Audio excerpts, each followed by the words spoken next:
शहीदों ने हमारे देश के लिए ली, क्या वो जिम्मेदारी सिर्फ उन तक थी? जब उन्होंने ये कहा था कि सिर्फ आपको अंग्रेजों के खिलाफ ही लड़ना है, क्या उन्होंने ये कहा था कि अगर आज बाद में आपका देश बर्बादी की तरफ जाए, आपके देश को बांटने की कोशिश की जाए, आपके देश को नुकसान पहुंचाने की कोशिश की जाए, आप बैठे हुए तमाशा देखते रहना?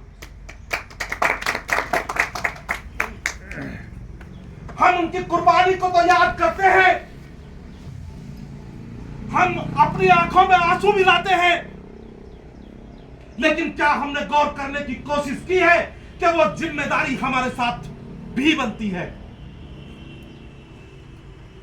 मैं यहां बैठे सभी भाइयों से मैं एक आज वादा लेता हूं और मैं चाहता हूं कि वो भी मुझसे वादा करें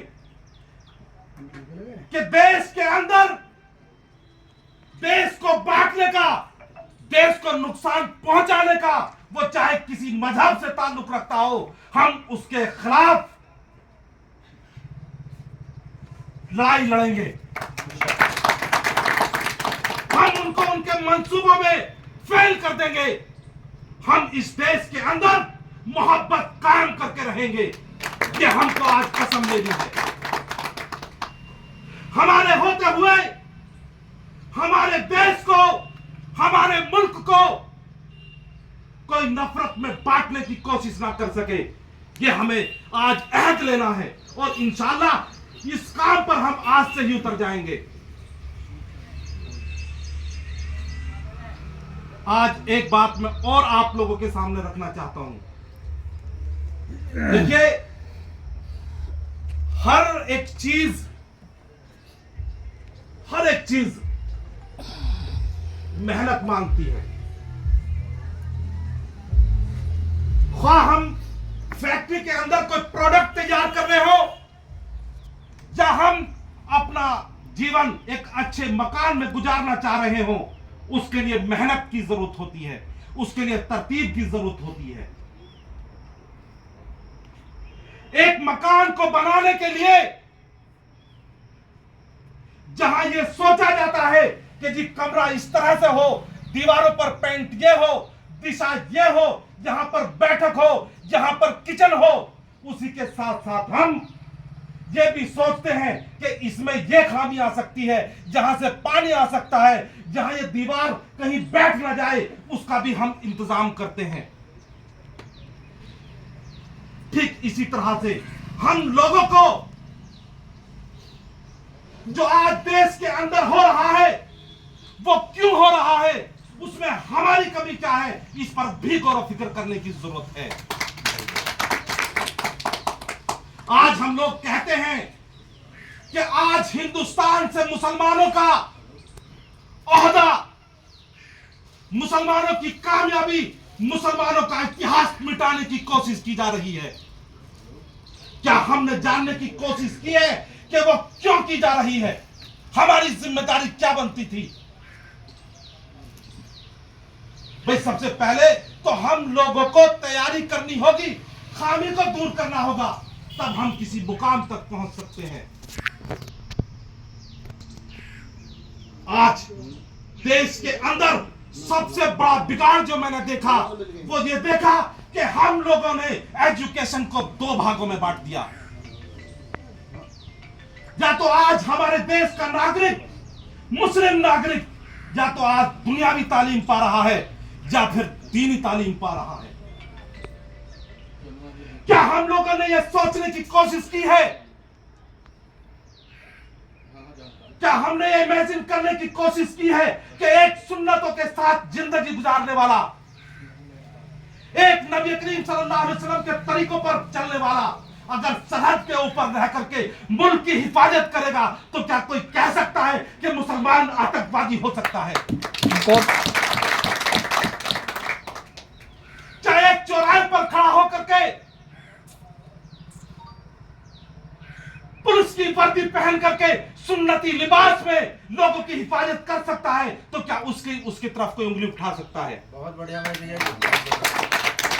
मैं आप लोगों से जानना चाहता हूं कि एक ईमान वाला अगर देश की हिफाजत करने वाला बन जाए, तो क्या पाकिस्तान से बारूद हिंदुस्तान के अंदर आ सकती है? क्या दूसरी मुल्कों से सरहदें पार करके देश को नुकसान पहुंचाने वाले सामान हमारे देश के अंदर आ सकते हैं? नहीं आ सकते।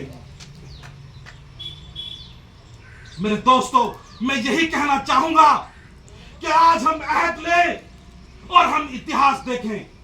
एक वक्त वो था कि जब जामिया जैसी यूनिवर्सिटी बनी, अलीगढ़ जैसी यूनिवर्सिटियां बनी, एक से एक डेवलपमेंट मुस्लिम समाज ने हिंदुस्तान को दिए, देश को दिए। लेकिन आज हम कहां हैं? हम लोगों ने, आखिर किन लोगों के हाथ में मजहब आ गया? आखिर किन लोगों ने आज हमारे देश के मुसलमानों को बांट दिया? क्या ये जो हमारे मदरसे हैं, इनमें दुनियावी तालीम नहीं दी जा सकती मजहबी तालीम के साथ साथ? क्या एक आलिम इंजीनियर नहीं हो सकता? क्या एक आलिम आईएएस अधिकारी नहीं हो सकता? क्या एक आलिम आईपीएस अधिकारी नहीं हो सकता? हो सकता है।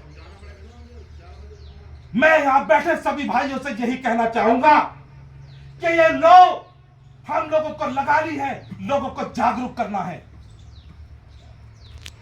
और अपने बच्चों को उसी रास्ते पर लाना है। जब हम सोचेंगे तो हम नींव भी रखेंगे, हम बेस भी बनाएंगे, हम अपने तालीमी इदारों में चेंजिंग भी लाएंगे।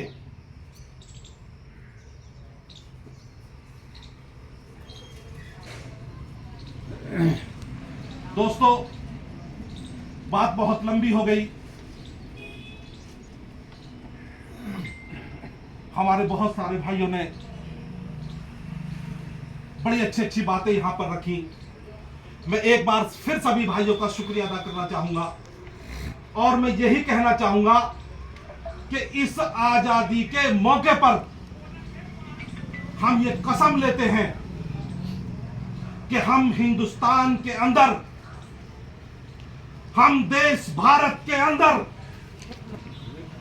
मोहब्बत का दीप जलाएंगे। जिन लोगों ने नफरत फैलाने की कोशिश की है, उन लोगों के अंदर हम मोहब्बत बांटेंगे और ये मुश्किल नहीं है। एक बात और, मैं अपनी बात खत्म कर रहा हूं। इंशाअल्लाह कुछ लेटर हैं जो अभी भाइयों को दिए जाएंगे और उसी के साथ साथ थोड़ा सा खाने का भी इंतजाम भी किया हुआ है। इतने हम थोड़ा सा बैठ करके, जैसे इतने खाना आता है, आपस में हम मशवरा भी कर लेंगे। बाकी हमारे सरदार साहब अभी जो आज के सदर हैं, वो अपने ख्यालात भी रखेंगे। तो मेरा कहना यही है कि हमारे कोई भी भाई बिना खाना खाए नहीं जाए। अस्सलाम वालेकुम।